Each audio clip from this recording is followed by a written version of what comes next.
Right, so we're going over standard 4 content knowledge. It's a good lesson in the video. The kids are engaged, a lot of independent work. We like that. I really like that you had the critique session with the kids. Do you do that with every project? I try to, yeah. Especially at least like a verbal critique. Sometimes we'll be standing up and looking at work, but for this one I really wanted them to be analyzing it by writing and applying those kind of things. Right on. What's majority of them, all but I'd say 3 of them, no, all but 1 of them are pretty solid language learners. So that's good practice. Yeah, and also because I go over it like twice with them. First time they read it, the second time they have questions and they like acting it out or giving examples. Cool. And then the second one they do all on their own. And we talked about how with connecting to prior knowledge, if I was doing it, I would have a rubric for the reflection and for the critique. Yeah. Just so you make sure that they're fleshing out their ideas, and so that you're assessing their prior knowledge and how they use it. You can alter languages in the future. However, I thought the lesson was good, how you had it. When it says candidate evaluates and modifies instructional resources, including appropriate technology, I like the fact that they're not on their computers.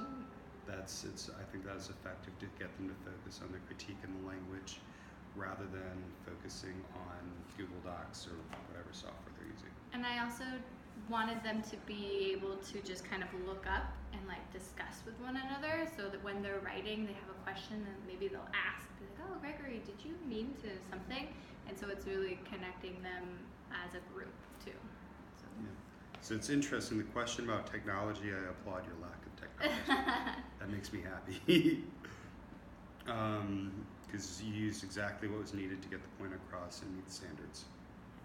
I like to mix it up too. Good. Cool. All right. 5. It was very well done. Thank you. Okay. All right, we do 5 now? Did we do 5?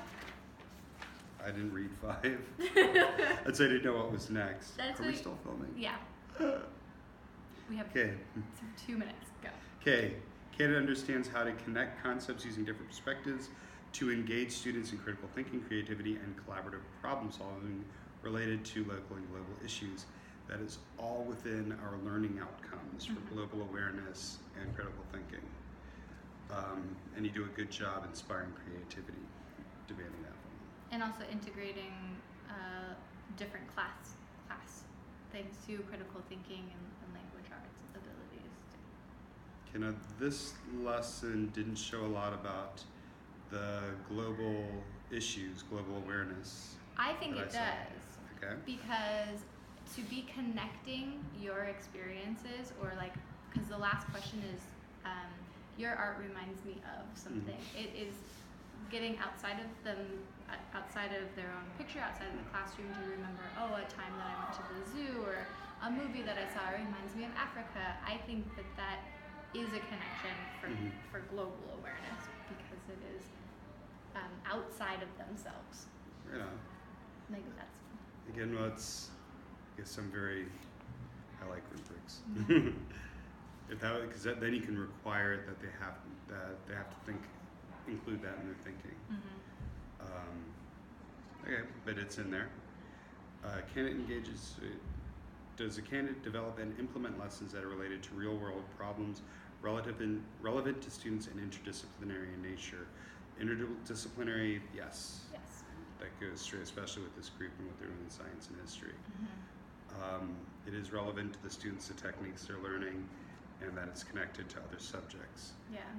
Real world problems, you make the point that they have to think outside of their own world, which is huge.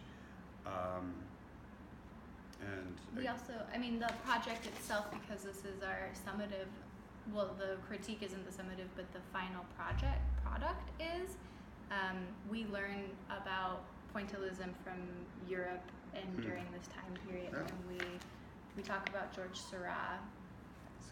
That makes it all outstanding. For we didn't talk about it in the video, but the first was part 2 of the days lesson. yeah. Okay.